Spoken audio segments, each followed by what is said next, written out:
Senhoras e senhores deputados, muito boa tarde. Hoje, mais uma reunião da Comissão Parlamentar de Inquérito sobre as consequências e responsabilidades políticas do furto de material militar ocorrido em Tancos. Connosco hoje o Sr. Juiz Conselheiro Dr. Júlio Pereira, obviamente não nessa qualidade, mas na qualidade de ex-secretário-geral do CIRP, a quem quero agradecer a disponibilidade e a presença, e nos termos que estão previamente acordados, iniciar-se-á a sua... O Sr. Doutor referiu-me, não pretendo usar da palavra inicialmente, e, portanto, passamos de imediato à inquirição, e, portanto, dava a palavra ao Grupo Parlamentar do Partido Comunista Português, o Sr. Deputado Jorge Machado, em que, como sabem, nos termos regimentais, dispõe de até 8 minutos e, portanto, dar-lhe a palavra com o compromisso de, seguramente, o interromper quando tiver decorrido esse período. Sr. Deputado Jorge Machado, faça favor. Muito obrigado, Sr. Presidente. Sr. Presidente, Srs. Deputados, muito boa tarde a todos. Queria começar por cumprimentar o Sr. Doutor, por agradecer a presença. O Dr. Júlio Pereira exerceu funções entre o SIG e o CIRP até maio de 2017, salvo erro, novembro de 2017, e, portanto, a 9 de maio é tomada a decisão da sua substituição. E, portanto, no exercício das suas funções, lidou com aquilo que nós, no fundo, estamos aqui a abordar na Comissão Parlamentar de Inquérito, e, portanto, a pergunta óbvia é perguntar-lhe que informações é que os serviços de informações tinham relativamente ao furto, aos indícios, à probabilidade, ao risco inerente ao furto que ocorreu, com a gravidade que ele mesmo teve.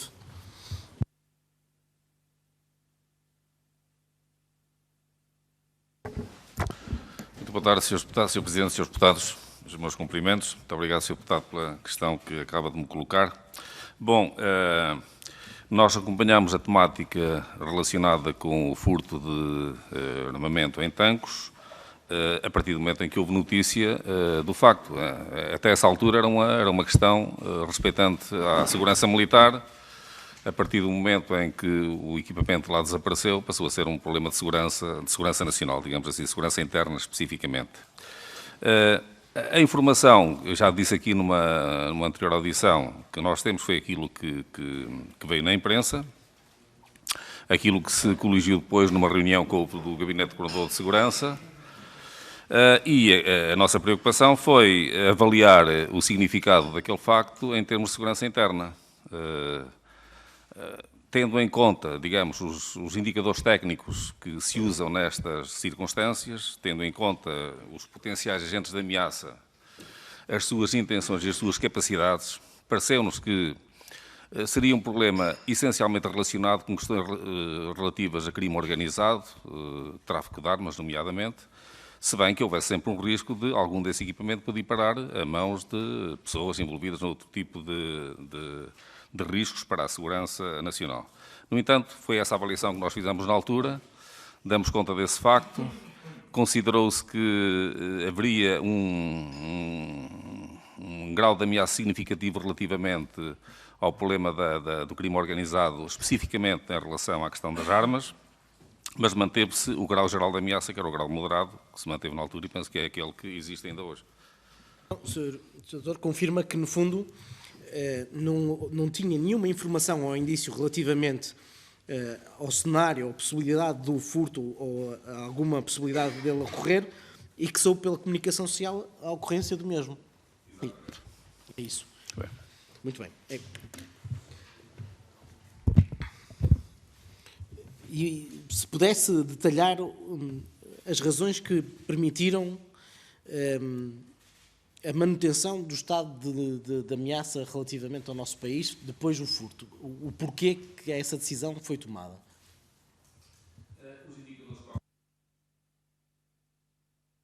Os indicadores que há bocado referi, os agentes da ameaça que nós conhecemos, as capacidades e as intenções, portanto, há todo um histórico à volta destas temáticas que são avaliadas pelos serviços, pelo SIS, neste caso em concreto. Vamos lá ver, nós temos que ver que temos 5 graus de ameaça em Portugal, desde um grau de ameaça reduzido até um grau imediato. Não é qualquer situação que leva a que se altere um grau de ameaça, porque a alteração do grau de ameaça não tem efeito neutro, como é óbvio. Obriga a uma alteração de dispositivo das forças de serviço de segurança E se houvesse uma alteração da ameaça sem razões bastantes, em vez de 5, teríamos de ter uns 50 graus de ameaça, ou até mais. E, por outro lado, se isto se altera de qualquer maneira, ou com muita frequência, ou sem razão, ou por mera cautela, isso pode conduzir a que sejamos levados a uma situação semelhante que se fala aqui a história popular do Zé e do Lobo. Chega-se a certa altura, ninguém, enfim, se preocupa muito com esse facto. Portanto, nós, enfim, o Serviço de Informações, porque eu já não faço parte da instituição, portanto, fez-se uma avaliação rigorosa e cuidadosa daquilo que isso significava em termos de segurança e resolveu-se manter o grau de ameaça. Aliás, os factos parece-me que vieram confirmar, digamos, a previsão que tinha sido feita acerca desse assunto. Se bem percebi, a percepção era que o furto tinha origem e motivação uma criminalidade que não mais violenta do ponto de vista de ataques terroristas ou de grupos associados a esses ataques terroristas. E é essa a percepção que determina... Quer dizer, em relação a grupos terroristas, pode acontecer sempre que algum material vá lá a ter, não é? Mas a nossa ideia era que poderia estar essencialmente relacionada com cenários de conflito, envolvendo instalações militares, eventualmente com alguma conivência que poderia ou não existir dentro dessas instalações. Pessoas que estiveram em cenários desde o Médio Oriente, Ásia Central, África. Portanto, aquilo que nos pareceu mais provável seria um cenário desses. Foi a avaliação que nós fizemos na altura. Como é que justifica que os serviços de informações não tenham tido nas suas diferentes antenas nenhuma percepção, indício, relativamente à possibilidade do furto? Isto é, quem organiza um furto desta natureza não lida num meio normalmente atento por parte dos serviços de informações, presumo eu. E, portanto, como é que se justifica que a notícia que os serviços de informação têm relativamente a este furto seja depois dele ocorrer, com a comunicação social? Sr. Deputado, o armamento que estava nos paiolins em Tancos estava numa instalação militar e, enfim, a competência para tratar da segurança, mesmo das informações respeitantes a esse equipamento, é do SISMIL, não é do Serviço de Informações Civis. Portanto, o Serviço não tem que se preocupar com aquilo que se passa nas instalações militares, partindo-se do princípio, naturalmente, que aí não haverá problemas, ou que há quem trate das questões de segurança aí nesse âmbito. É evidente que há troca de informações sempre, entre as diferentes instituições, mas não era assunto da competência do SIS, nomeadamente. Agora, eu devo dizer que o Serviço de Informações fizeram muitos relatórios sobre questões relacionadas com armas, mesmo com furto de armas. Eu estava a lembrar que houve situações anteriores, houve pelo menos em 2010, 2011, salvo erro, subtração de armamento na Carregueira, houve também uma situação em 2011, salvo erro, no Arsenal do Alfeite, houve também em instalações de uma força de segurança, e, portanto, quer dizer, eu julgo que foram feitos, enfim, análises daquilo que se passava, e havia, digamos, um dever, pelo menos, de estar atento a este risco, porque, como já aqui disse anteriormente, as armas são coisas muito procuradas, há um grande mercado de armamento praticamente em todo o mundo, e, portanto, aqueles que querem vendê-las ou as compram nos mercados legítimos ou nos mercados criminais, ou então vão buscá-las onde elas existirem. E isso já aconteceu aqui em Portugal, acho que seria motivo de alerta para este tipo de situações. E quem tem esse core business não é matéria de alvo de atenção por parte dos serviços de informações. Porque o Sr. Doutor diz-nos assim, a matéria é de natureza militar, portanto, SISMIL, extravasa a nossa competência, mas quem comete o crime, quem negocia armas desta natureza, não está no âmbito militar, está no âmbito civil, e, portanto, pergunto se a atenção dos serviços de informações não está centrada em quem tem capacidade para não só roubar, como também vender as armas no nosso território. Naturalmente que está, e daí que eu tenha referido que o Serviço de Informações, nomeadamente o SIS, fizeram dezenas de relatórios sobre esses assuntos. E portanto, nada de concreto sobre esta... Em relação especificamente a esta questão, não havia qualquer indício nesse sentido. Eu queria agora perguntar-lhe qual era a sua percepção relativamente à questão da devolução do material. E o qual, nessa altura, salvo erro, já não estava no serviço, não tenho a certeza, mas qual é a percepção que tem e como é que ele ocorreu e que informações é que tem relativamente a todo o processo da devolução do material furtado? Bom, a devolução do material ocorreu praticamente na altura em que eu estava de saída. Eu saí, enfim, isto aconteceu, a devolução aconteceu em fins de outubro, salvo erro, e eu saí no dia 6 de novembro. Bom, o que isto revela, no fundo,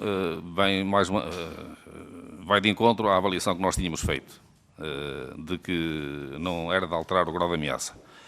Porque há algum amadorismo, que vai de encontro também a avaliações que tinham sido feitas por serviços de que o tráfico de armas era um negócio de oportunidade aqui em Portugal, essencialmente um negócio de oportunidade, porque, de facto, se fosse uma estrutura devidamente organizada, o armamento saía de um lado e entrava no outro, desaparecia do país. E, portanto, terá havido alguma dificuldade em fazer sair esse equipamento, e perante uma pressão que estava a ser levada a cabo pelas polícias e pelo Ministério Público, enfim, alguém decidiu devolver o equipamento. Salvo algumas coisas que realmente têm uma saída muito mais fácil, como é o caso de munições, que algumas delas não apareceram. Como é que relaciona a devolução e as munições que desapareceram com o furto das Glock, e se acha que, ou das informações, aquilo que nos pode informar se os crimes estão correlacionados? Não tenho elementos que me permitam relacionar uma situação com a outra. Talvez agora o processo, o inquérito criminal, seja mais revelador disso. Muito obrigado, Sr. Presidente. Não tenho mais questões. Muito obrigado, Sr. Deputado Jorge Machado.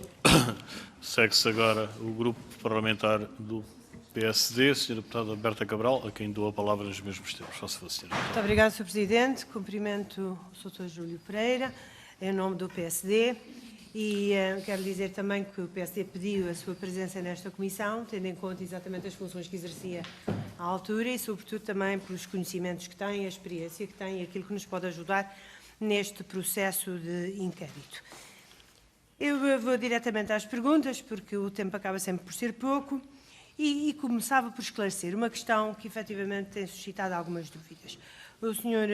Dr. Júlio Pereira disse na Comissão de Defesa Nacional que tinha sabido deste furto pela comunicação social, ou melhor, através do SIS, o SIS através da comunicação social. Viemos depois a saber mais tarde que houve uma reunião no SIS-1000 com a presença de várias entidades, entre elas o SIS e o CIED, no dia 29, às 10 da manhã, ainda antes de o Exército fazer o comunicado à imprensa sobre o desaparecimento do material militar. E a questão que se nos coloca é, efetivamente estiveram lá os serviços do SIS e do CIED? Se estiveram, não deram conhecimento hierarquicamente ao secretário-geral do CIRP? Que descoordenação é que houve entre os vários serviços e hierarquicamente dentro dos próprios serviços de informação da República? Ora bem, Sra. Deputada, eu tive conhecimento através do SIS, que por sua vez me disseram que tiveram conhecimento através da comunicação social. Sobre essa reunião não recebi qualquer reporte por parte do SIS. Aliás, devo dizer o seguinte, todos os dias há imensas reuniões por parte do SIS, por parte do CIED, e não é esse, digamos, a coordenação não tem a ver exatamente com isso, tem a ver com os resultados, enfim, com aquilo que é relevante que se obtém desses contactos. Agora, diz-me que foi no dia 29 às 10. Bom, a reunião foi muito rápida. Eu recordo-me que a notícia apareceu nos jornais online por volta das 11 e pouco, nas rádios também por volta dessa hora, e no mínimo que se pode dizer, e para editar esse trabalho ainda é preciso algum tempo, quer dizer, é preciso comunicar, presumo pela agência Lusa, demora algum tempo, quer dizer, então dá a ideia de que então terá sido mais ou menos na mesma altura. Isso põe a questão de saber se, neste tipo de situações, se os polícias e os ladrões devem ser alertados ao mesmo tempo ou se deverá haver uma comunicação prévia às autoridades para tentar, enfim, tomar a dianteira. Eu percebo, doutor, mas de qualquer maneira julgo que os seus serviços, tendo ocorrido esta reunião prévia à publicitação do furto, deveriam, no mínimo, ter-lhe dito logo a seguir, olha, que estive lá numa reunião e que isto passou-se, porque por mais reuniões que haja, não é razoável haver furtos todos os dias em tanques. Portanto, esta de facto, teve que ter necessariamente por objeto este tema, e este tema não é um tema comum, e, portanto, o Soutor já não está em funções e pouco poderá fazer sobre esta matéria. Mas eu tenho que concluir que, de facto, me deixa apreensiva esta forma de funcionar dos serviços que dependem do Serviço de Informações da República Portuguesa. Mas fica a dúvida, noutras audições nós teremos a oportunidade de poder esclarecer esta questão, porque, de facto, ela parece-me relevante, não tanto para aquilo que já se passou, mas para aquilo que se pode vir a passar, porque eu acho que, no essencial, nós temos que tirar lições aprendidas de toda esta situação que se passou. E, portanto, já agora, eu também gostaria de saber, e quando apareceu o material, se também soube pela comunicação social, Soutor. Não, soube através do SIS também. Tinha tido uma reunião com um serviço de segurança que lhe comunicou esse facto, mas penso que nesse próprio dia houve um comunicado já a dar conta do aparecimento material. E mesmo na primeira... Muito obrigada. E mesmo na primeira situação, o Soutor não...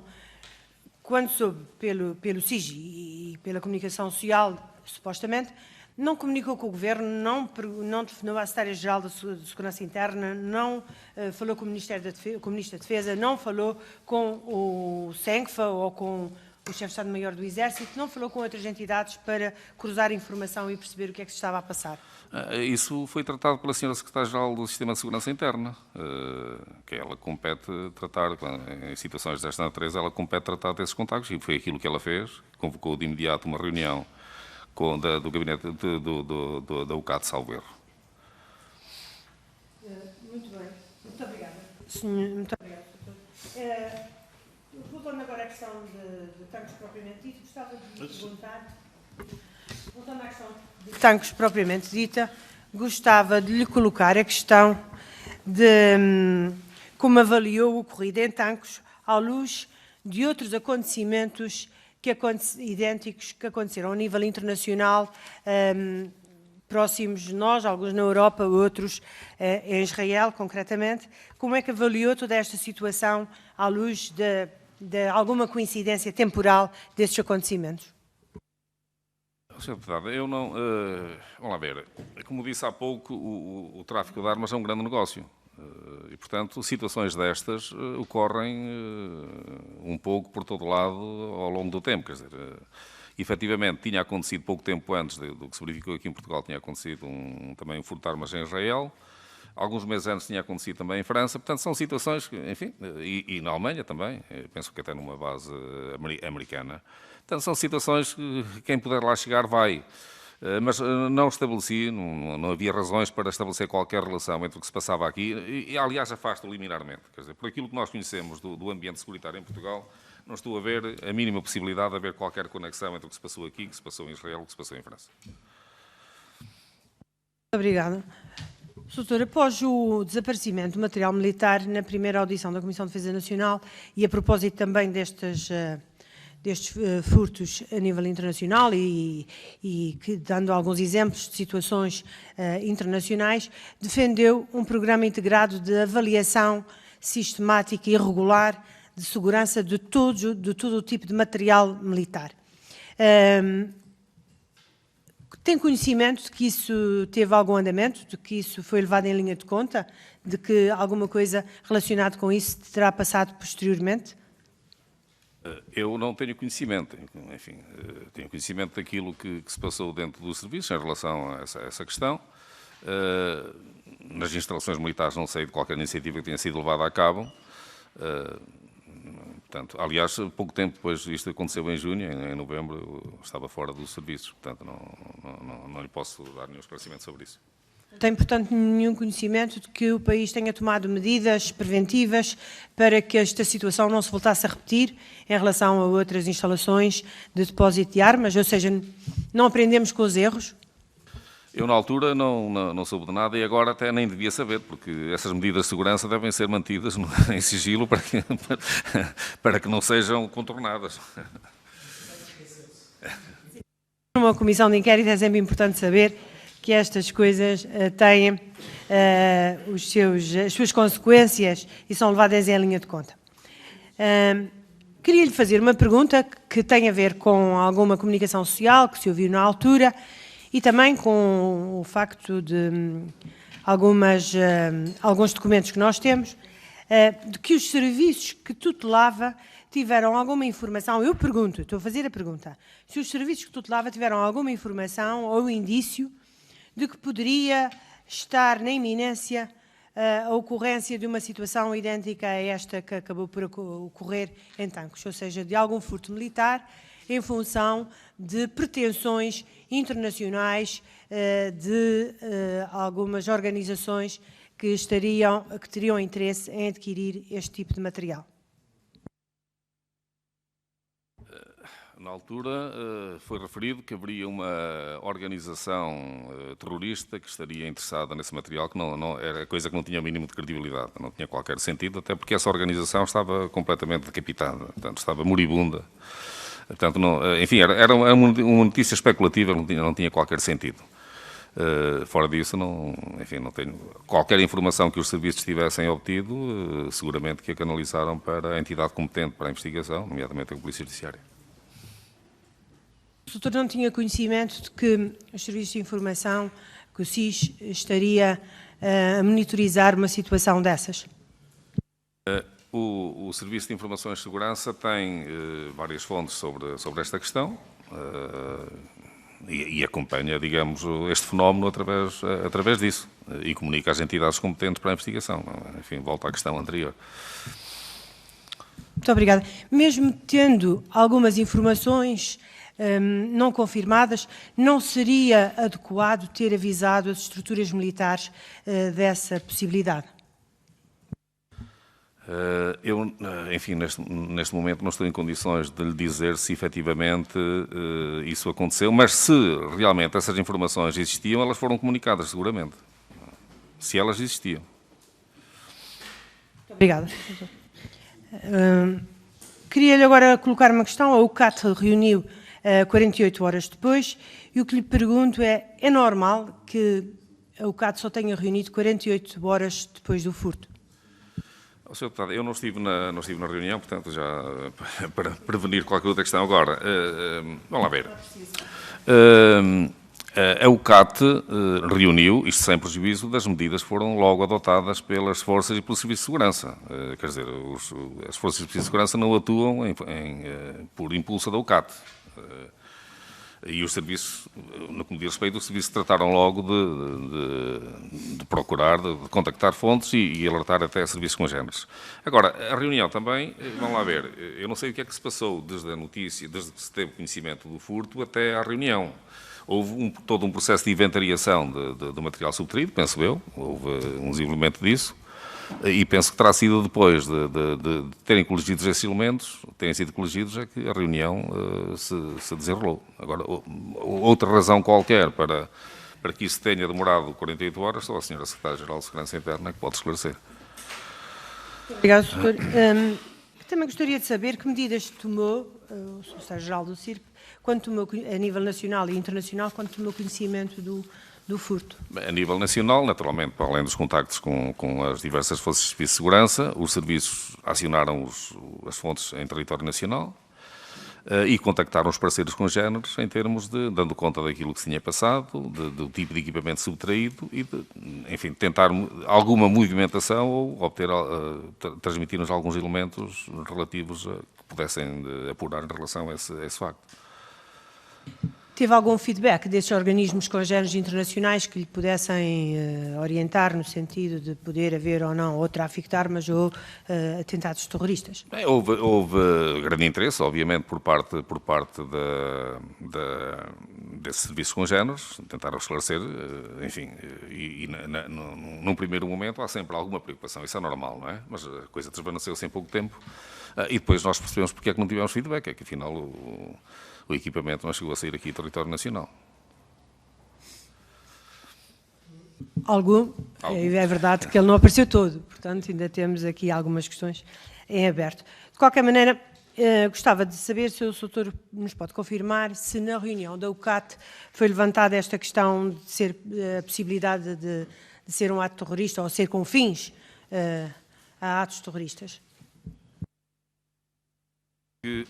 Por aquilo que, enfim, em relação a isso, o SIS tomou a posição que eu referi aqui. Portanto, enfim, ainda não estava feito um documento mais desenvolvido sobre a avaliação da ameaça, mas logo na primeira hora apontou-se no sentido da criminalidade organizada, fundamentalmente.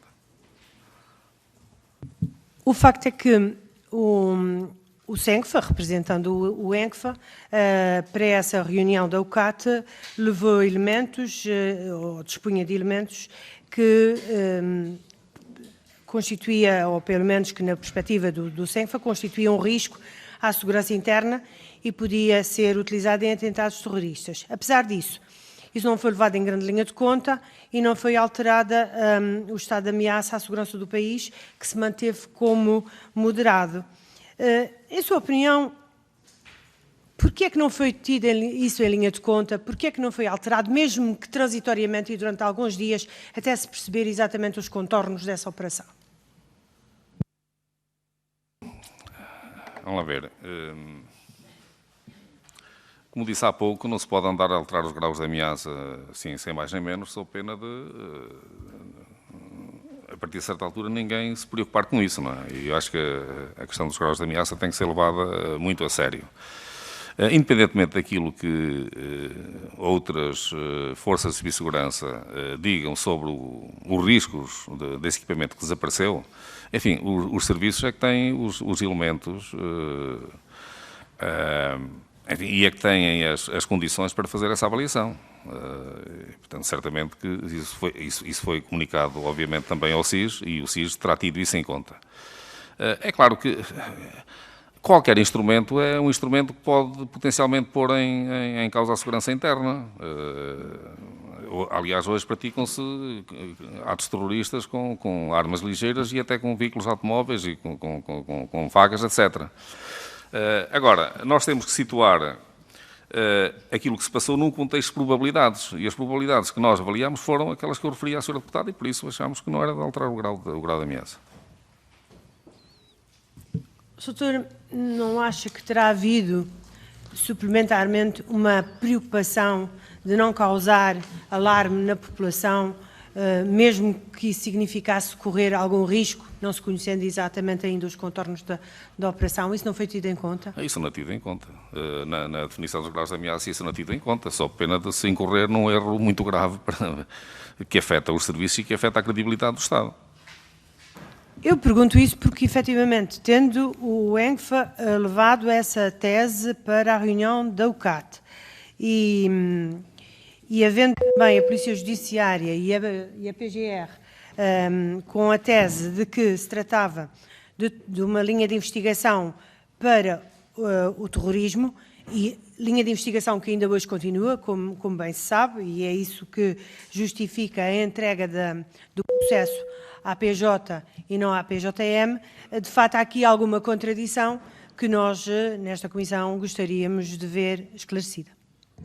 Sra. Deputada, não há contradição nenhuma, porque a única entidade que tem competência para fazer essa avaliação é o SIS. E, portanto, pode haver contradição entre quem tem a competência e quem a não tem. Mas isso não é uma contradição válida. Aquilo que é relevante é, de facto, a avaliação feita pela entidade competente para esse efeito.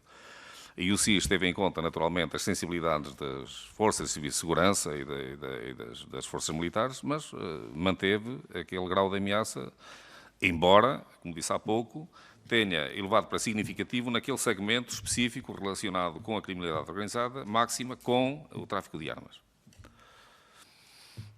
Muito obrigado, Sra. Deputada Berta Cabral. Segue-se agora o Grupo Parlamentar do Partido Socialista. Dou a palavra ao Sr. Deputado Jorge Gomes, nos mesmos termos. Faça favor, Sr. Deputado. Muito obrigado, Sr. Presidente. Sr. Dr. Juiz Conselheiro Júlio Pereira, é um prazer revê-lo e quero agradecer em nome do Partido Socialista a sua presença aqui para fazer o seu depoimento e poder responder dentro das possibilidades às nossas questões. Ia pegar exatamente na questão da reunião da UCAT, a reunião que foi feita 2 dias depois, para ver se nessa reunião qual foi a gravidade que foi atribuída à situação. se é que nos pode explicar. Sr. Deputado, eu, como disse, não estive nessa reunião. Aquilo que me foi comunicado foi que essa reunião foi essencialmente para apurar, digamos, o equipamento que tinha desaparecido, ver o que é o significado disso, e para cada um dos participantes dizer aquilo que ia fazer ou que estava a fazer relacionado com esse facto. É evidente que isto suscita grande preocupação, suscita sempre preocupação. Mas, enfim, as coisas foram avaliadas nos termos em que eu lhe referi aqui já nesta audição. Foi discutida a possibilidade de se tratar de um furto com ligações concretas à ETA? A ETA, nessa altura, estava desmantelada, praticamente. Aliás, estava a falar sobre isso. A ETA, o aparelho militar, estava completamente, enfim, perdido. Como sabe, a partir do momento em que em França começaram a ser acossados pelas autoridades, houve uma tentativa de se estabelecer aqui em Portugal e foi a última. A partir daí foi sempre... E nesse momento já não havia qualquer atividade no plano militar, e já estava em curso o diálogo em termos de políticos, praticamente como está hoje. Portanto, não havia... Isso é uma hipótese completamente descabida, não tem sentido. Muito obrigado. Qual foi a tese do SIS, tendo em conta as informações que na altura tinha para fazer uma avaliação da situação? Qual foi a tese do SIS, de acordo com as informações que tinha para avaliar a situação?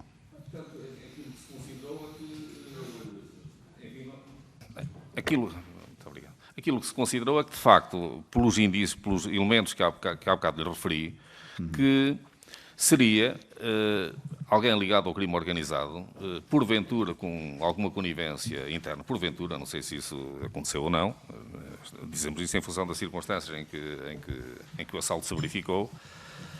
Admitiu-se a hipótese de haver alguma ligação, a possibilidade de tentarem exportar esse equipamento para cenários de conflito, nomeadamente em África, e foi isto sem prejuízo da possibilidade, obviamente, sempre de algum desse equipamento poder ir parar a outros destinos, inclusivamente a destinos relacionados com ações terroristas, mas foi uma hipótese que, enfim, não estava nem na primeira, nem na segunda, nem na terceira linha, porventura, das nossas preocupações. Tendo tido o resultado que teve, o furto, ou o assalto, ou o acidente, ou o incidente, aquilo que já todos os nomes foram utilizados para o que aconteceu em Tancos, onde é que entendem que houve o falhanço para que o material não tivesse tido o destino, se é que era suposto ter algum destino para além do que teve? Enfim, porventura, falta de planeamento, falta de preparação, algum amadorismo também. Porventura tiveram mais olhos do que barriga, digamos assim. Mas isso revela, no fundo, vem de encontro a uma tese que nós defendíamos desde há muito tempo, nós, digo, os serviços, que defendiam há muito tempo, de que o tráfico de armas em Portugal é um tráfico de oportunidade, é um negócio de oportunidade. Não havia propriamente uma estrutura direcionada para aquele tipo de negócio, mas mais que aproveitava determinadas oportunidades para o realizar. Aquilo que, sinceramente, nos preocupava um pouco era a possibilidade de ligação entre o que se passou aqui em Tancos e algum cenário em África, nomeadamente. Nós temos que ver que hoje não há serviço militar obrigatório, há pessoas que fazem contratos, ao fim de alguns contratos saem das Forças Armadas e às vezes não sabem fazer mais nada a não ser mexer numa arma e às vezes mexer muito bem numa arma. E isso é motivo também de preocupação. Aliás, seria uma das coisas a ponderar também em relação à segurança nesse âmbito. Portanto, foi a preocupação maior que nós na altura tivemos. Essa reunião da UCAT, que foi feita 2 dias depois, chegou a ser proposto por alguma das entidades o encerramento das fronteiras do nosso país? Não, ninguém me relatou isso. É uma pergunta só. Não, ninguém me relatou isso e não me parece que fosse motivo para isso. Agora, uma presença, porventura, das forças de segurança maior aí, tudo bem, agora encerramento, enfim, acho que era...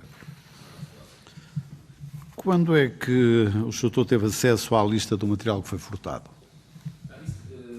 Isso foi mencionado logo que logo depois aliás, depois foi publicado também na imprensa, não é? Mas Portanto, o publicado também nós lemos. Foi Nós mencionado gostávamos depois, de saber logo depois da reunião da UCAD Salvo Erro. Não foi tenho agora bem entregue presente. formalmente. Sim, foi-me comunicado isso.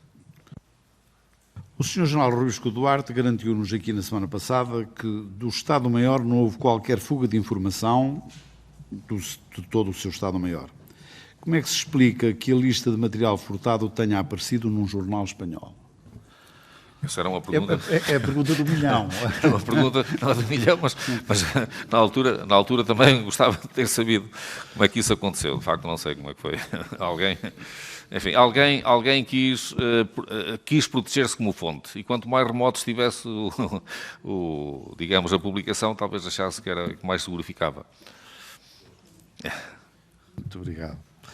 O Sr. General Pina Monteiro, na altura chefe de Estado-Maior-General das Forças Armadas, criticou os serviços de informações por não terem partilhado eventuais suspeitas de estar em preparação um roubo de armamento, lembrando que os militares dependem quase totalmente dos conhecimentos partilhados pelos serviços de informações e que, se não o tiverem, as informações a tempo de elas existirem, é evidente que há uma vulnerabilidade. A que informações se referiu ao Sr. General Pina Monteiro? O SIS ou o CIED teriam conhecimento de alguma eventual ameaça a instalações militares? Revê-se, o Sr. Doutor, neste tipo de afirmações?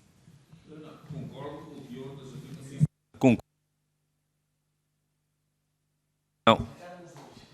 Peço desculpa.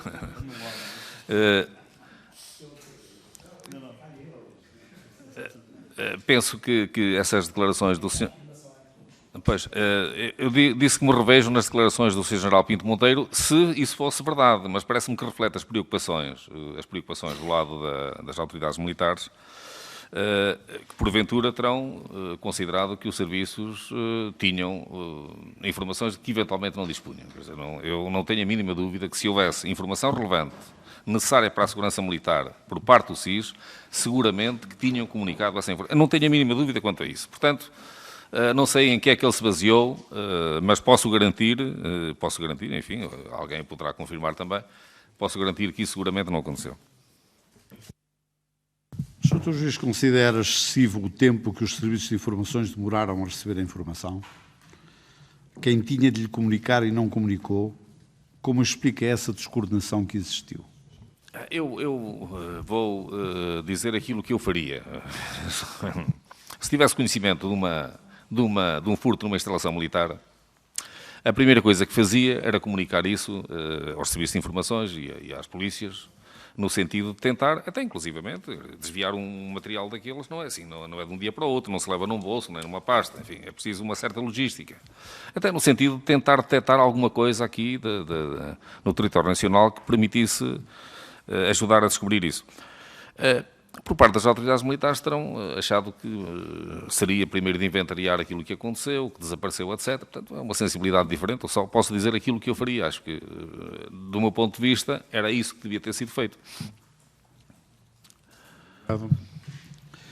O Sr. Juiz afirmou na Comissão de Defesa, e já o fez hoje também aqui, já assim pela rama, que há um risco associado à saída das Forças Armadas de indivíduos que lá prestam serviço, em especial nas forças especiais, e que posteriormente, sem qualificações que não sejam militares, se veem integradas na vida civil sem grandes perspectivas de futuro.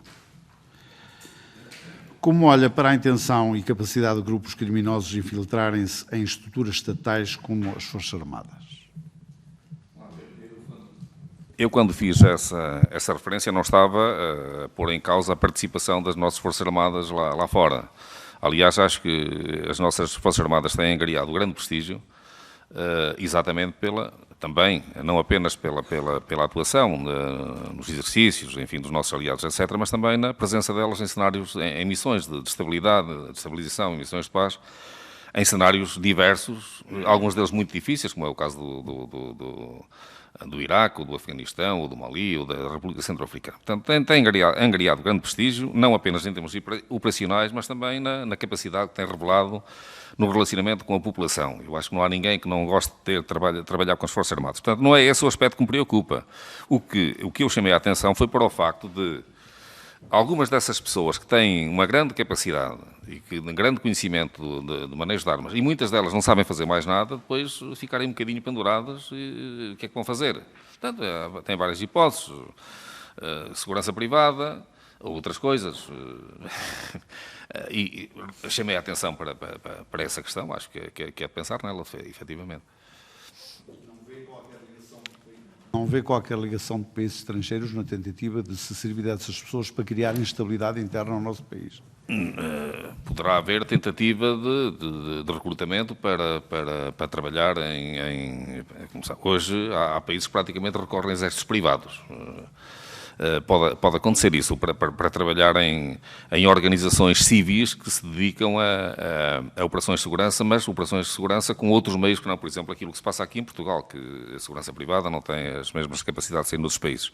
Agora, recrutar essas pessoas para a atuação aqui em território nacional, em missões contra a segurança interna, não tenho nenhum indício que aponte nesse sentido. Obrigado. Poucos meses após o furto, o Semanário Expresso noticiou um relatório sobre o furto do material militar, atribuindo a sua autoria aos serviços de informações militares, onde se descreviam cenários muito prováveis de roubo de armamento em tanques e com duras críticas à atuação do Sr. Ministro da Defesa Nacional. Em comunicado, o Estado-Maior-General das Forças Armadas informou que o Centro de Informações e Segurança Militar, o CISMIL, não produziu qualquer relatório sobre o assunto. O jornal voltou a esclarecer que não atribuiu o documento ao CISMIL, mas sim aos Serviços de Informações Militares, acrescentando que o mesmo teria informação de cariz militar e ao nível da segurança interna. O Sr. Dr. Juiz teve conhecimento desse relatório? Não tive. Então nem sabe se alguma vez existiu esse relatório ou se foi produzido pelo CIED? Não. Não sabe. Havia indícios que levavam os serviços a acreditar que esta situação pudesse acontecer. Como veio a acontecer? A situação de tanques? Sim. Também não. Não. Muito obrigado. O Sr. Dr. Juiz disse à Comissão de Defesa Nacional que a situação de tanques levantava, obviamente, questões ligadas com a segurança física do material e armamento que se encontra guardado. Citação. Lembrando que no passado já houve outras situações de desaparecimento de armas de fogo, explosivos, de uso militar, policial e civil, deu a entender ainda que, tendo em conta isso, o sistema de segurança deveria ser repensado. Esta comissão de inquérito serve para apurar as consequências e responsabilidades políticas do furto do material militar de tanques, mas serve também para registarmos o contributo e as sugestões e recomendações das pessoas que aqui ouvimos, para que no futuro uma situação como a que aconteceu não volte a acontecer. É também esse o nosso dever.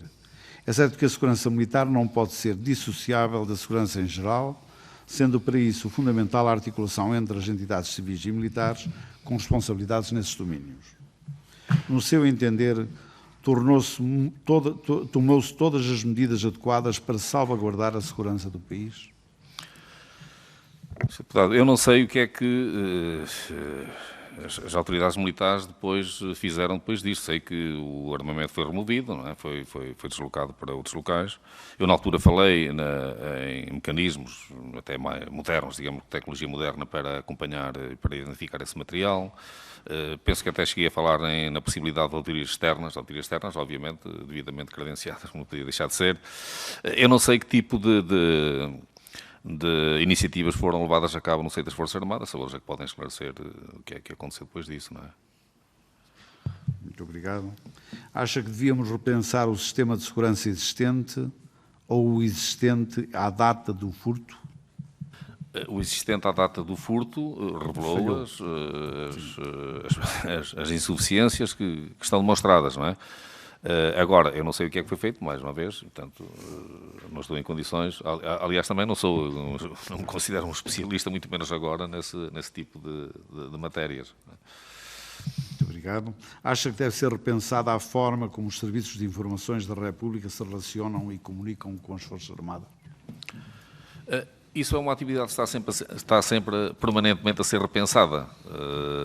Hoje, o relacionamento que existe entre o Serviço de Informações e não apenas as Forças Armadas, mas as Forças de Defesa e Segurança é completamente diferente daquilo que existia há 15 anos. E entre as polícias também. Portanto, a nova estrutura de articulação e a aprovação do Plano de Coordenação, Controlo e Comando Operacional das Forças de Segurança foram um impulso muito grande para que isso acontecesse. Claro que isto sabe que há sempre uma certa visão feudal das coisas, não é? De cada um levar até o limite as suas competências. Há sempre alguma dificuldade em partilhar coisas que se consideram que não podem não ser relevantes, mas que às vezes até podem ser-lo. Isso é um problema que é inerente às próprias corporações, mas tem havido progressos muito grandes e os serviços têm sempre rever os procedimentos para os melhorar. Sr. Juiz, nos serviços que dirigia, foi visto como maior preocupação o desaparecimento ou o aparecimento do material roubado? Desaparecimento. Era uma questão que me estava aqui a... Na Comissão de Defesa Nacional deu o exemplo do furto que também houve em França. Como pode comparar o caso português com o caso francês e que pontos comuns existiram nas duas situações?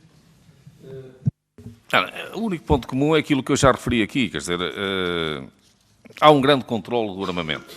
E quanto mais se controla o armamento, quanto mais restrições se levantam em termos legais, e obviamente que elas são necessárias, mais difícil é o acesso às armas. Quanto mais difícil o acesso às armas, mais caras elas se tornam. E, portanto, quanto mais caras, mais dinheiro dão. E, portanto, sempre que possam, que os agentes, digamos, desse tipo de criminalidade possam aceder a elas, fazem-no. Aconteceu em França, aconteceu entre nós, e aconteceu noutros países. Sr. Juiz, uma última pergunta, também é uma curiosidade desta Comissão. Estabelece alguma relação entre este assalto e o desaparecimento das armas da Polícia de Segurança Pública? Não. Não tem serviço... Não tenho nenhum elemento que permita estabelecer essa relação e, por outro lado, se houve alguma conivência interna, seria por parte de agentes diferentes. Sim, esses seriam diferentes. Parece-me. Muito obrigado. Para já ficávamos por aqui, Sr. Presidente. Muito obrigado, Sr. Deputado Jorge Gomes. Segue-se agora o Grupo Parlamentar do Bloco de Esquerda. Sr. Deputado João Vasconcelos, nos mesmos termos. Faça-o, Sr. Deputado. Muito obrigado, Sr. Presidente. Senhores e Srs. Deputados, queria cumprimentar o Sr. Dr. Júlio Pereira, Juiz Conselheiro. Sr. Doutor, esta Comissão de Inquérito realizou, enfim, mais de 2 dezenas de audições de responsáveis militares e, na opinião do Bloco de Esquerda, chegou-se a uma constatação óbvia, que, tendo em conta essas audições, conclui-se que os sistemas de videovigilância e outros dos Poeiros Nacionais de Tancos se encontravam obsoletos, portanto, degradados, com um conjunto de deficiências e lacunas, mas havia relatórios, ofícios, normas a reportar essas mesmas lacunas e essas mesmas deficiências. Mas ninguém fez nada, tendo em conta, portanto, o risco elevado dessa infraestrutura, a sua sensibilidade militar. Sr. Doutor, não acha estranho que tenha havido todos esses relatórios e ninguém tenha feito nada, responsáveis políticos e militares? Sr. Deputado, muito obrigado. Eu não conheço esses relatórios. Era um problema de segurança militar e, portanto, certamente que foram para as entidades responsáveis nesse domínio. Aquilo que eu tenho, que me lembro, que eu saiba, foi de uns concursos que houve para vedações de instalações militares. Também era uma coisa que devia ser talvez repensada. Eu sei que a transparência na contratação pública é extremamente importante. Mas, enfim, uma revelação urbi et orbi das insuficiências e da necessidade da sua reparação talvez levante alguns problemas. Como digo, não tive conhecimento disso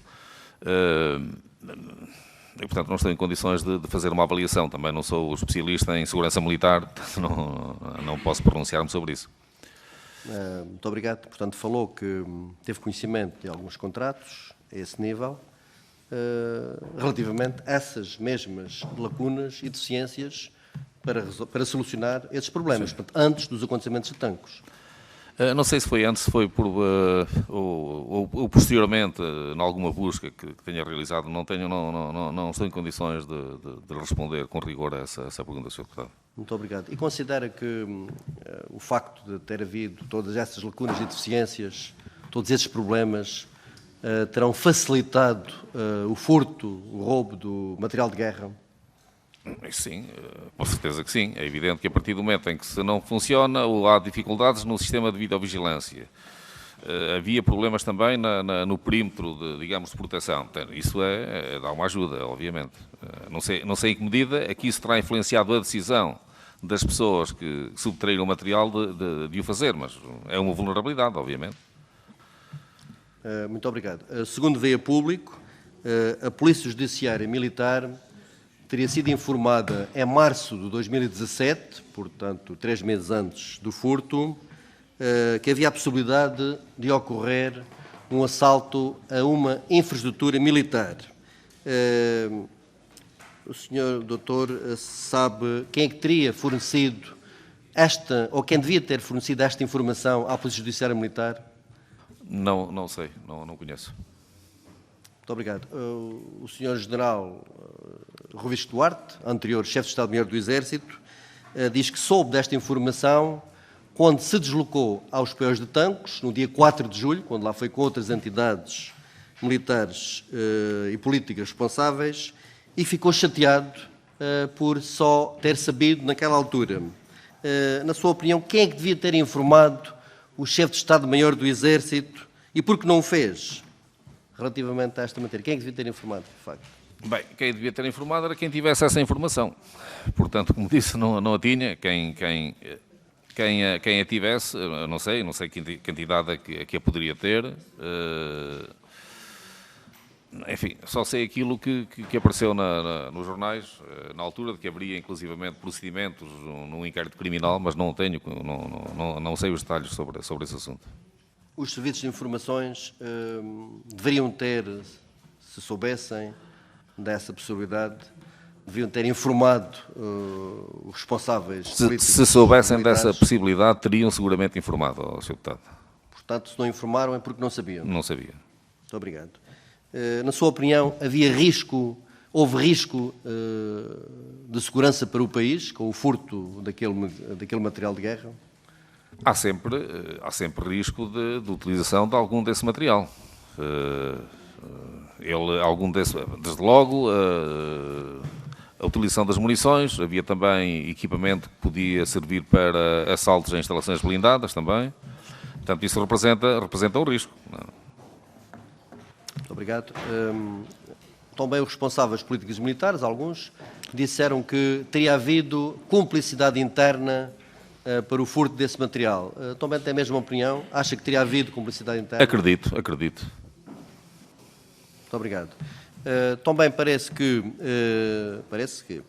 há uma certeza que houve ministros e a própria Segurança Interna que estiveram, os serviços de informações, que estiveram quase 24 horas sem informações sobre o roubo. O próprio chefe de Estado-Maior-General das Forças Armadas disse que estava em Bruxelas e que soube pelos acontecimentos, pelos média. O senhor doutor também soube pela comunicação social? Exatamente. Sim. Soube através do SIS, que me disse que tiveram conhecimento pela comunicação social. Aliás, soube logo quando isso, depois de ser noticiado, não é? No dia. E adotou, a partir desse momento, alguns procedimentos diferentes ou tudo ficou... Não, os procedimentos foi, enfim, há uma situação daquelas, o SIS acionou os mecanismos de detecção, digamos, de que dispõe para tentar apurar alguma coisa, não é? Penso que o senhor doutor também já respondeu a uma questão sobre o CAT a ter reunido 48 horas após os acontecimentos, também não sabe porquê, se por desconhecer, se por coligir mais informações, o que é que teria sido, na sua opinião? Como digo ao Sr. Deputado, sou a Sra. Secretária-Geral de Segurança Interna, do Sistema de Segurança Interna, que posso esclarecer. Eu pus essa hipótese, portanto, a tentar coligir elementos para poder partilhar com os participantes na unidade. Muito obrigado. Na altura, na Comissão de Defesa, quando ouvimos também, quando foram ouvidas vários responsáveis, a Sra. Secretária-Geral do Sistema de Segurança Interna referiu na altura que transmitiu ao Sr. Primeiro-Ministro que não havia quaisquer elementos que pusessem em causa o grau de ameaça ao território nacional e também em matéria de terrorismo. Considera que foram declarações acertadas? Foi a avaliação, era a avaliação que o SIS fazia sobre o que se passou. Não descurando o risco de utilização, enfim, vamos lá ver. Esse tipo de equipamento, designadamente aquele mais perigoso, não é o que tem sido utilizado em ações terroristas. E, por outro lado, também não tínhamos nenhum elemento que nos permitisse dizer que havia qualquer organização preparada para realizar um assalto destes com essa finalidade. Portanto, nós descuramos essa possibilidade. Ela existe sempre, mas, como digo, nós temos que fazer um quadro de probabilidades e elas estavam muito lá por baixo. Muito obrigado. Mas, no entanto, a Procuradoria-Geral da República fez sair uma nota de imprensa em que dizia que estavam em causa suspeitas de prática de crimes de associação criminosa, tráfico de armas internacional e terrorismo internacional. Não acha que há aqui alguma contradição entre estas duas entidades? Sr. Deputado, dou a mesma resposta que dei há pouco, quer dizer, só há contradição quando entidades competentes para a avaliação da grau de ameaça dizem uma coisa e outra. Como em Portugal, a entidade competente para fazer a avaliação da ameaça é o SIS, não pode haver contradição com nenhuma outra. Quer dizer, eu penso que são escalas de avaliação diferentes. São escalas de avaliação diferentes. Nós, quando falamos na ameaças para a segurança interna está permanentemente a sofrer. Há um crime aqui, outro lá, isso põe em causa a segurança interna. Agora, para alterar o grau de ameaça, não é qualquer coisa, quer dizer, tem que haver uma situação suficientemente impactante para que isso aconteça, porque, vamos lá ver, as forças de segurança não têm uma capacidade elástica para se mudar no dispositivo por tudo e por mais alguma coisa. Portanto, tem que ser cuidadoso nessa avaliação e aquilo que nós fizemos foi aquilo que, no fundo, se confirmou, que realmente esse risco que não era um risco sensível de ameaça terrorista aqui para o nosso país. Aliás, quando se fala em terrorismo internacional, enfim, poderia acontecer, se fosse para tráfico de armas para um cenário de conflito. É evidente que poderia ir parar às mãos de quem levasse a cabo uma ação dessas. Portanto, terrorismo internacional, nesse sentido, podia acontecer. Agora, aqui para a segurança interna, não o consideramos. Teve conhecimento que algum desse material furtado estava marcado para abate, que estava obsoleto? É aquilo que se viu pela comunicação social, enfim, em função das declarações que o senhor responsável pelas Forças Armadas disse, não é? Na sua opinião, é credível o que veio a público na comunicação social que o reaparecimento de armas na chamusca se teria devido a uma operação de, como é de dizer, portanto, não digo de falsificação, mas de encenação? Quer dizer, não vejo sentido nisso, não vejo explicação lógica para isso. Porque a encenação de quê? O equipamento militar desapareceu e depois é devolvido. Isto é uma encenação. Portanto, não vejo sentido nessa tese, digamos assim. Portanto, não acredita, não considera essa tese que veio a público na comunicação social que ter-se-ia tratado de uma encenação por parte da Polícia Judiciária Militar? Não faço ideia, não vou. Enfim, aquilo que li, portanto, terá havido uma espécie de negociação por aquilo, mas aquilo que eu sei sobre o assunto é o que todas as pessoas que acompanham esta temática sabem, não é? Que terá havido, no fundo, tudo isto terá devido a uma tentativa de recuperação do equipamento, mas isso não é encenação também. Se realmente houve tentativa para a recuperação e negociação com as pessoas envolvidas, não há encenação nenhuma, há realmente uma devolução. Não sei bem o significado dessa expressão encenação. Então, o que veio a público, nomeadamente a elaboração do memorando, teria sido algo falsificado, não corresponderá à verdade. Não, quer dizer, o do memorando de quê, Sr. Deputado? Não estou a perceber. O reaparecimento das armas. por parte da Polícia Judiciária Militar, que veio a público? Não conheço, tanto. Muito obrigado. Não sei. Por outro lado, o facto de, na altura do reaparecimento do material de guerra na Chamusca, portanto, foi comunicado que o mesmo foi recuperado, mas depois veio a saber-se, também através da comunicação social, que afinal não tinha sido todo recuperado, que ainda havia outro material de guerra à solta. Não considera que, a ser verdade, isso poderá colocar em causa a credibilidade de algumas instituições, como, por exemplo, do Exército, responsáveis políticos, responsáveis militares, os serviços de informações, etc., a ser verdade? Bom, se efetivamente, vamos lá ver, na altura o que se disse foi que tinha sido recuperado o equipamento, exceto umas munições, salvo erro. Munições que é uma coisa fácil de despachar ou de vender, ou seja o que for. Portanto, isso não vejo bem que é que o problema da credibilidade ou da sensibilidade sobre o assunto aconteceu com o furto, não foi propriamente com os termos em que se processou a recuperação do material, não é? A partir do momento em que as coisas saem das instalações militares, é sempre possível que algo fique de lado. Aquilo que foi mais estranho até é a notícia de que afinal veio mais uma ou duas caixas. Isso é que é a situação mais estranha. Muito obrigado, Sr. Doutor, mas a ser verdade aquilo que veio a público, nem o facto de ter aparecido uma caixa a mais, é o facto de ter havido outro tipo de munições que não foram recuperadas, explosivos, que davam para arrebentar carrinhas ATM. Explosivos não me referiram. A ser verdade, esse facto ficará em causa a credibilidade das instituições ou não? Vamos lá ver, fica em causa por terem desaparecido do local onde eles deviam ter estado. Se houve material explosivo que ficou fora, isso é um motivo de preocupação. Não propriamente de falta de credibilidade. A questão da credibilidade acontece quando as coisas desaparecem, não é? No momento da recuperação já não tanto, digamos assim. Muito obrigado. E uma última pergunta. Alguma vez teve conhecimento de alguma competição entre a Polícia Judiciária Militar e a Polícia Judiciária? Tive também pelas notícias que surgiram, porque terá havido dificuldades em relação à ação da Polícia Judiciária, mas isso, não sei mais nada sobre o assunto.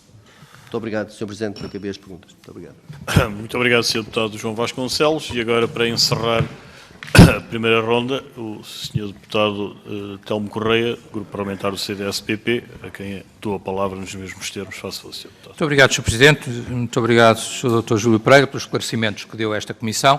Eu, por razão de audição do Ministro da Administração Interna, não ouvi todos os esclarecimentos, mas procurei-me informar do que é que tem estado a dizer. Ainda assim, arrisco fazer uma pergunta de base, que eventualmente já poderá ter sido pelo menos parcialmente esclarecida, que é: o que é que normalmente o SIS faz para acompanhar uma situação deste tipo, seja antes do acontecimento, seja depois?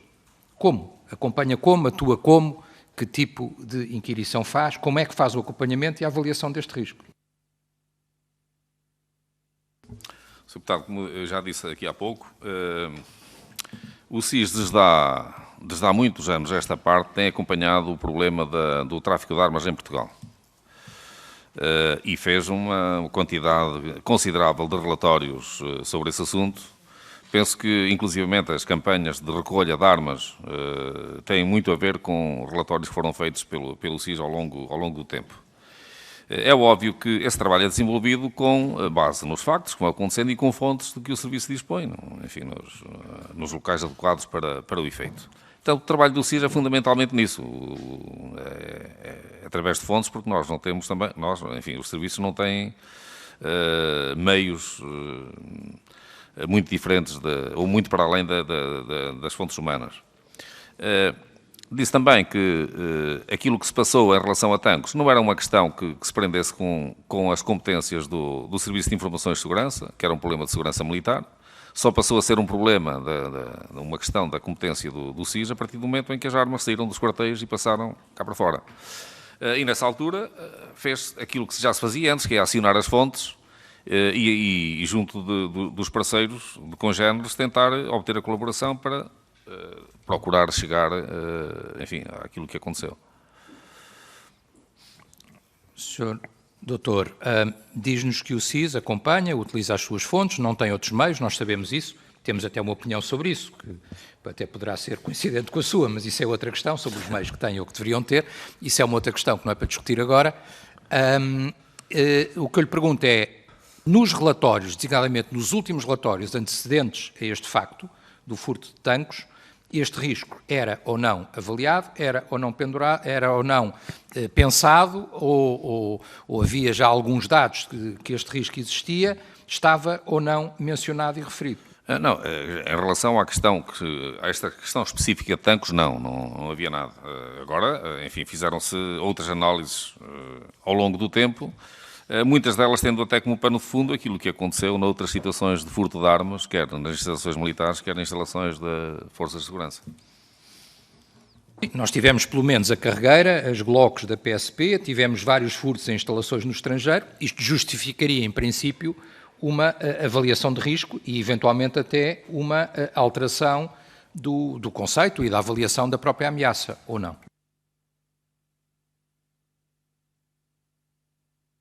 Desculpe, em relação à avaliação da ameaça, achamos que não. Embora, vamos lá ver, quando isto aconteceu, se tenha considerado significativo o risco em relação ao crime organizado e designadamente tráfico de armas. Foi o único vetor em que se mexeu na ameaça. A ameaça em geral, achámos que não havia razões para fazer alteração. Bom, há aqui depois um aspecto concreto, que é esta questão da divulgação do material furtado, porque houve largas dúvidas sobre o material furtado e várias declarações, enfim, eu diria erróneas e até sem conhecimento de causa sobre o material furtado, até que nós temos a lista num jornal espanhol. Enfim, isto foi visto, foi ponderado, foi acompanhado, foi fundamento de inquirição ou de avaliação por parte dos serviços de informações, não foi. É porque, de facto, é um facto estranho, sobre o qual nós, nesta Comissão, não conseguimos ter até agora nenhuma resposta minimamente sólida. Toda a gente nos diz que não sabe como é que aconteceu, como é que foi possível, como é que foi parar a um jornal espanhol. Pergunto-lhe se da vossa parte há algum indício nessa matéria. Foi estranho também, enfim, durante o tempo em que eu estive no sistema de informações, não conseguimos saber como é que isso aconteceu. Não sei se, entretanto terão sabido, mas a isso eu não posso responder, obviamente. Bom, ouviremos a sua sucessora a seguir, continuaremos a perguntar, como é evidente. Nós temos aqui, também já foi discutido no âmbito desta Comissão, uma reunião da UCAT em 30 de junho de 2017, e foi-nos dito pelo SEMFA da altura, no âmbito de uma audição, que existiria uma informação, de resto foi perguntado por um colega meu, um deputado do CDS, o deputado João Rebelo, numa audição na Comissão de Defesa, sobre as informações que existiam e sobre o que é que aconteceria antecedente em relação a este caso de tanques. E na altura foi dito que havia uma informação, eu penso que não estava o Dr. Júlio Pereira, mas estava o diretor adjunto do SIS nessa reunião, e foi referida uma informação do SIS-1000 de fevereiro do corrente ano, em que haveria uma viatura que teria sido detectada junto à porta de armas do quartel-general da Brigada de Reação Rápida, em Tancos, e que essa viatura teria feito várias fotografias do aeródromo de Tancos, e inclusive existiria a informação não só da viatura, como obviamente a identificação da viatura e da sua matrícula até. Obviamente que isto remete-nos também para uma outra questão, que é a coordenação, designadamente entre o SIS-1000 e o próprio SIS, e, sobretudo, para uma questão que é esta informação, e uma informação deste tipo terá sido valorizada ou não, e se não foi valorizada, se há alguma explicação para que não tenha sido valorizada, porque parece uma informação relevante, não é normal, não é? Quer dizer, não é normal, muito menos o registro fotográfico, não é, da porta. Ó, Sr. Deputado, essa informação, por aquilo, enfim, seria posterior ao que se passou em Tancos, não é? A ter acontecido isso, seria motivo para reforçar a vigilância dos paióis, penso eu. É anterior a informação. Anterior? Não tenho conhecimento disso. Não tenho conhecimento disso. Ela consta da ata da UCAT, desta mesma reunião que eu aqui referi, e, portanto, parece-me que seria uma informação relevante. mas se não tenho conhecimento, não posso, obviamente, insistir. Outra questão, Sr. Doutor, disse aqui, pelo que eu percebi, do que eu vi, do que teria sido dito antes, que esta questão foi sempre associada a tráfico de armas. Quer dizer, mas o tráfico de armas, digo eu, pergunto-lhe eu, objetivamente seria com uma grande probabilidade para uma organização terrorista, porque, quer dizer, quais são as hipóteses deste tipo de armamento, ainda que possa existir armamento mais pesado, por assim dizer, em organizações criminosas normais, não é? Quer dizer, normais, enfim, tanto quanto podemos considerar uma organização criminosa uma realidade normal, mas este tipo de armamento em concreto era muito provável que fosse associado ou a conflitos militares ou então a organizações de natureza terrorista, que, em alguns casos, ainda por cima, passa a expressão, acumulam, não é? Portanto, estão envolvidas em certos acontecimentos militares em determinadas zonas do globo e, ao mesmo tempo, têm-se dedicado a atentados terroristas, designadamente em solo europeu. E, portanto, quer dizer, como é que é possível desvalorizar este conceito ou esta ideia que o destino último, por assim dizer, ainda que passando pelo tráfico, fosse uma atuação terrorista? Ó, Sr. Deputado, nós não descartamos essa possibilidade. Agora apontamos como mais provável o tráfico de armas exatamente para áreas de conflito. As organizações terroristas não têm comprado armas aqui em Portugal e têm vias próprias para o fazer. E os contrabandistas de armas normalmente não são terroristas, os terroristas são clientes deles, de alguns deles. Portanto, não valorizamos essa possibilidade, enfim, não excluímos, mas não ficou nas primeiras prioridades, digamos assim. Na avaliação que foi feita e a posteriori, quer dizer, que medidas de urgência que foram ponderadas, que medidas de urgência até para detectar exatamente onde é que poderia estar este material e para as consequências, designadamente vigilância de fronteiras, possível encerramento de fronteiras, acionamento de mecanismos junto de outros serviços de informação de países aliados, o que é que foi ponderado e o que é que foi decidido desse ponto de vista? Pelo que diz respeito aos serviços de informações, foi de acionar as fontes em território nacional e foi comunicar com serviços congêneres, dando conta daquilo que se passava e procurando a cooperação deles.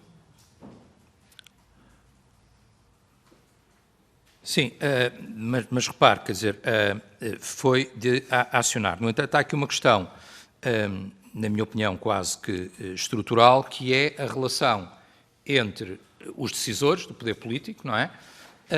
E as várias entidades envolvidas que vão desde as Forças Armadas aos serviços de informações militares, aos serviços de informações não militares, quer dizer, e portanto, como é que esta coordenação se operou, que decisões foram tomadas e, sobretudo, e ponderando até para o futuro, porque esta comissão que foi proposta pelo CDS tem uma parte que nós temos valorizado bastante, que é a compreensão do que é que aconteceu, de como é que isto foi recuperado. Já lhe foi perguntado há pouco, não vou insistir em relação à questão da encenação, e é evidente que a encenação não tem a ver com o facto de ter havido uma devolução. Essa devolução em si é que quer dizer, o que foi encenado foi a ideia que teriam sido recuperadas por ação de uma polícia quando efetivamente estavam a ser devolvidas. É aí que está a encenação, ou seja, seria o resultado de uma ação policial e não, na verdade, estava a ser uma devolução, eventualmente com parceria interna, porque não, sem parceria interna isso não seria possível, não é? Portanto, esse acompanhamento é relevante. Agora, há uma outra coisa, e com isto termino mesmo, que é... nós ouvimos, até assim, Dr. Júlio Pereira dizer, nós soubemos disto pela comunicação social, ouvimos os chefes dizer que grande parte da matéria também tomaram conhecimento ao ouvirem a comunicação social, quer dizer, portanto, dá a ideia que a informação e a troca de informações nesta matéria não funcionou. Dizia eu que esta comissão tem esse aspecto de perceber o que aconteceu, mas nós, quando propusemos a comissão, propusemos uma outra coisa que nos parece relevante, que é como é que nós podemos melhorar, como é que nós podemos garantir uma melhor articulação, o que é que falhou ou o que é que está a falhar, ou mesmo não estando a falhar, o que é que nós podemos melhorar, de articulação entre os vários serviços de informações e as várias entidades, designadamente as entidades militares e inclusive o poder político.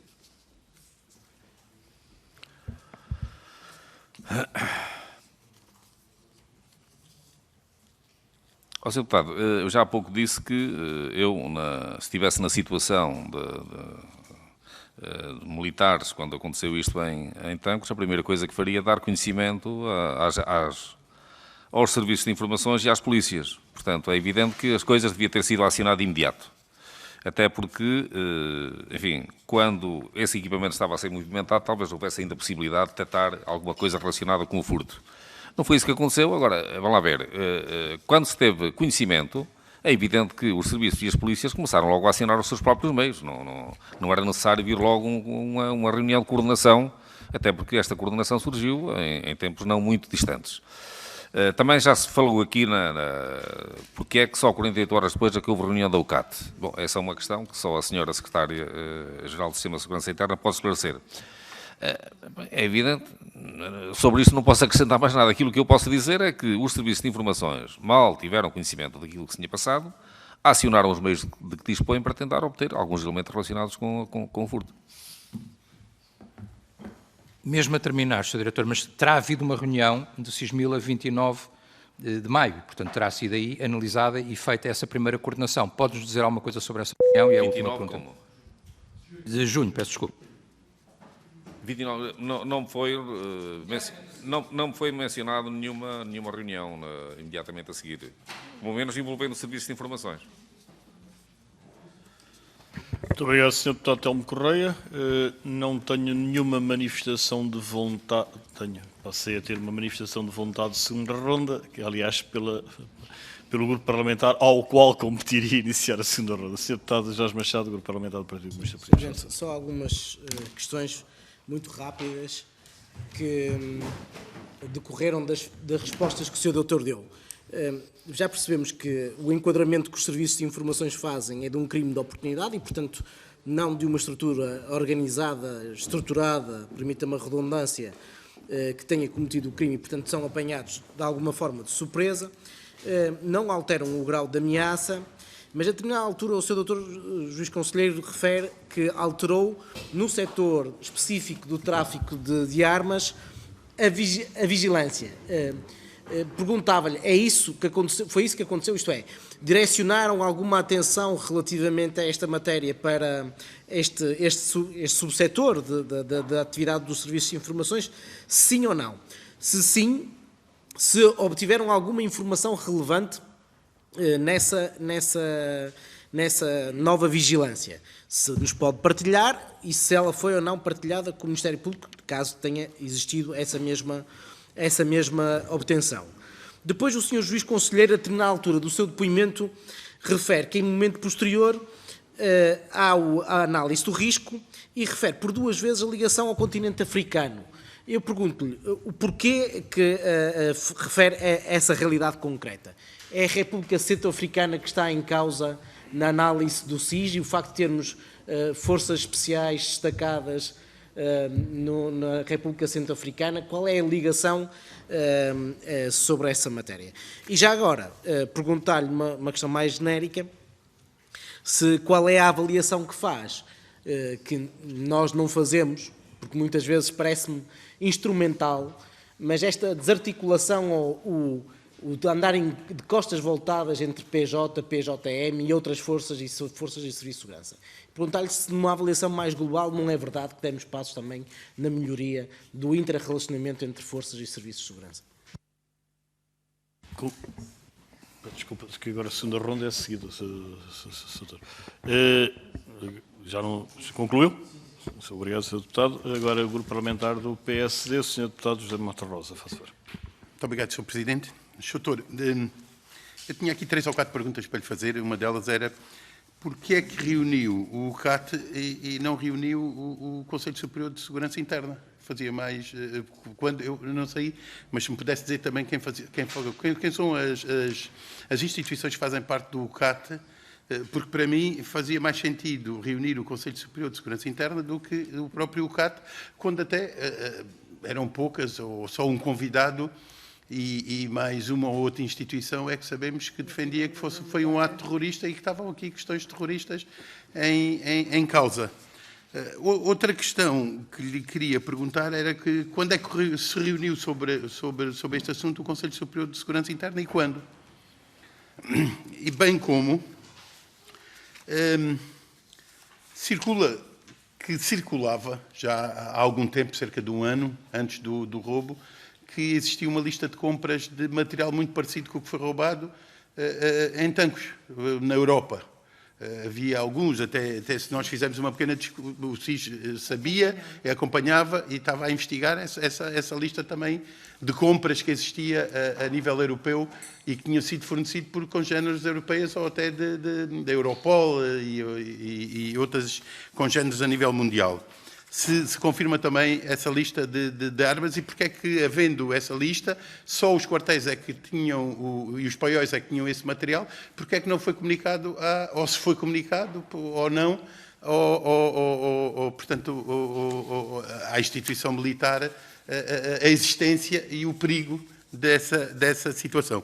Outra questão que lhe queria colocar era o grau de ameaça, porque afinal mudou alguma coisa com o grau de ameaça. Que eu saiba, só se os graus de ameaça, dentro de cada grau de ameaça, isso queria que me explicasse, Sr. Doutor, se tem vários graus dentro do próprio grau. Porque, pelo que eu sei e pelo que veio a público, houve a PSP, a GNR, o CEF, os próprios serviços de informação, o Sr. Doutor acabou de referir, que tomaram medidas imediatas até em relação aos aeroportos, em relação a festivais até de canções, de festivais de verão, grandes ajuntamentos que existiam no país, em que foram tomados de imediato, as zonas de pontos turísticos, a tudo, pelo menos é o que temos informações, essas informações circulam em várias notícias de jornal, que foram tomadas logo medidas das várias Forças Armadas, desde a GNR ao CEF, à PSP. E eram estas perguntas que eu gostava que me esclarecesse, Sr. Doutor. Obrigado. Muito obrigado, Sr. Deputado José Mato Rosa. O Grupo Parlamentar do Partido Socialista não tem questões a colocar nesta ronda. O mesmo relativamente ao Grupo Parlamentar do Bloco de Esquerda. O Sr. Deputado Telmo Correia. Sr. Presidente, só uma insistência e uma pequeníssima precisão.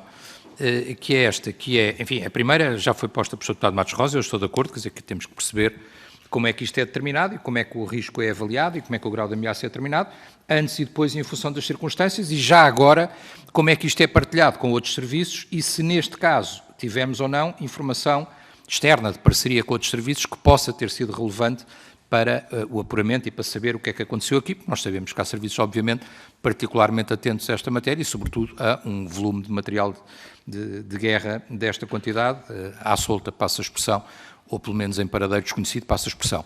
E a última precisão que eu lhe pedia, Sr. Doutor, era, segundo notícias que eu vi na comunicação social, há uma indicação, enfim, não sei se confirma ou não, mas há uma indicação que nós podíamos estar aqui perante um mesmo grupo, ou seja, podemos estar a falar de criminalidade altamente organizada e o grupo das GLOCs da PSP ser exatamente o mesmo que esteve envolvido, o que significa que haveria um grupo a atuar em Portugal, em várias circunstâncias, em vários cenários, representando uma ameaça muitíssimo séria. Pode-nos ou não dizer alguma coisa sobre isso? Muito obrigado. Muito obrigado, Sr. Deputado Telmo Correia. Portanto, com isto conclui-se a segunda ronda. O Dr. Júlio Pereira teria agora a amabilidade de responder às questões que foram colocadas, por favor. Sim, muito obrigado, Sr. Presidente. Bom, quanto ao grau de ameaça, e isto vai de encontro a várias perguntas que foram feitas, grau significativo foi em relação à questão do tráfico de armas, crime organizado. O grau de ameaça foi moderado, mas significativo nesse vetor. Isto é uma situação que ocorre em vários cenários. Sei lá, há alturas, certas datas comemorativas em que convém fazer uma proteção reforçada, por exemplo, a determinadas embaixadas ou consulados de determinados países, ou em relação a determinados eventos. Por isso, faz-se isso que é para haver um reforço maior em determinadas datas ou em determinados locais. Penso que isto corresponde a várias das perguntas que foram aqui colocadas. Portanto, o grau geral é mas pode haver vetores que tenham um grau acima. Nós, pelo menos enquanto eu estive no CIRP, nunca se ultrapassou o grau significativo, nunca se foi além disso. Depois, em relação à questão do Sr. Deputado Jorge Machado, porquê é que eu falei em África? Em África tem a ver que é um dos países, há uma relativa proximidade em termos de exportação de material. Há uma procura significativa desse tipo de equipamento E tivemos pessoas que estiveram nesses cenários, pode haver contactos, podiam ter contactos com gente aí. Depois falou se não seria também de melhorar a articulação com as Forças Armadas, mas isso tem acontecido, efetivamente. Aliás, com a criação do sistema de segurança interna, previu-se a participação das Forças Armadas em grande parte das reuniões que lá se fazem, que era uma coisa que antes não acontecia. Portanto, há uma articulação melhor, efetivamente, com as Forças Armadas. Relativamente aqui à questão colocada aqui pelo Sr. Deputado sobre se devia reunir a UCAT ou o Conselho Superior de Segurança Interna. Bom, a UCAT é o órgão mais operacional, digamos assim, e foi uma opção da Sra. Secretária-Geral do Sistema de Segurança Interna, porque efetivamente aquilo que assusta mais logo à partida é realmente a hipótese de um atentado terrorista. E como na UCAT estão representados praticamente todas as forças e serviços de segurança, seria, em termos operacionais, o organismo adequado para discutir as questões relacionadas com tanques. O Conselho Superior de Segurança Interna. O Conselho Superior de Segurança Interna tem uma vertente mais política, não é virada para as questões que acontecem no dia-a-dia.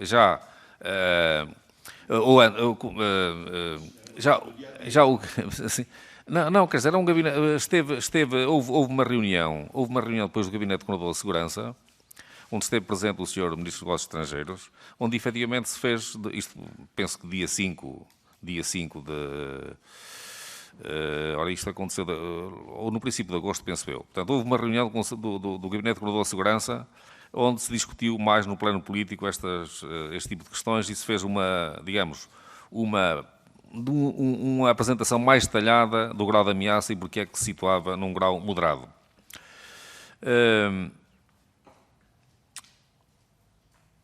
Falou também o Sr. Deputado no reforço, nos aeroportos, em grandes ajuntamentos, etc. Bom, isso tem a ver também com aquela avaliação nesse vetor de grau significativo. E, por outro lado, nos grandes ajuntamentos, em geral, havia sempre um reforço das medidas de segurança, porque nós vimos aquilo que aconteceu em vários países, designadamente em França e em Inglaterra, em que agentes da ameaça terrorista aproveitavam essa oportunidade para fazer o maior número de vítimas. E, portanto, era uma prática que seguia, que ainda hoje segue, penso eu, aqui em Portugal, quando há esse aglomerado de pessoas.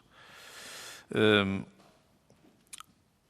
relação à questão colocada pelo Sr. Deputado Telmo Correia, não houve nenhuma... Sr. Presidente, já agora, se me permite, eu tinha feito uma pergunta muito direta, que era uma lista de compras. terceira volta, faça o favor de aproveitar. Eu tinha a lista de compras e se o SIS estava a fazer há cerca de um ano ou um ano e tal, a monitorizar essa lista de compras que batia com a lista do material que foi roubado. Essa lista não chegou o SIS não tinha essa lista. Não sei por onde é que ela andava, o SIS não tinha, pelo menos que eu tenha conhecimento, não. É um bocado estranho. E não conhece, nem nunca houve investigação dessa lista? Não me foi reportado nada em relação a qualquer lista de compras. Há aqui qualquer coisa que não bate certo. Pois haverá. Não houve também informação externa relevante relacionada com este caso e, como já disse há pouco, também não vejo que tenha havido relação entre o assalto das Glocks da PSP e aquilo que se passou em Tango. Sr. Deputado, Sr. Presidente, só queria dizer uma coisa. Enfim, eu no dia 6 de novembro de 2017 arrumei a minha ligação com os serviços de informações e direcionei as minhas capacidades para outras funções que não são menos relevantes e, portanto, não procurei esquecer aquilo que se passou. Mas, de facto, afastei-me das temáticas relacionadas com a segurança nacional, interessam por elas, mas afastei-me, e, portanto, se há alguma imprecisão da minha parte, alguma coisa que possa ter acontecido, peço a vossa indulgência, mas, de facto, se aconteceu foi por, enfim, resultado do tempo. Certíssimo. Não registro nenhuma inscrição para a terceira ronda, portanto, podemos dar por concluída esta reunião. Presidente. Não podemos. Sr. Deputado Telmo Correia, faça. Não, só para precisar aqui um aspecto, Sr. Diretor, porque, de facto, quer dizer, e pegando nesta última pergunta do Sr. Deputado Matos Rosa, a informação que nós temos em relação à suposta lista de compras é comunicada na tal reunião de dia 30 da UCAT e por um responsável do SIS, que diz expressamente existir uma avaliação de organizações europeias ligadas ao tráfico de armas e existir a circular uma lista semelhante ao material em questão. E, portanto, o Sr. Diretor poderá não ter, o Doutor poderá não ter, estava a remetê-la ao momento anterior, poderá não ter essa informação, mas de facto é dito, tal como é na tal reunião que é referida também a questão da viatura, mas só precisar... Escapou-me. Certíssimo. Senhoras e senhores deputados, está então concluída a reunião de hoje. Amanhã, pelas 17 horas, como sabem, está agendada a audição da doutora Graça Mira Gomes, na qualidade de Secretária-Geral do Sistema de Informações da República Portuguesa. Agradecer ao senhor Dr. Júlio Pereira. Está encerrada a reunião. Muito obrigado.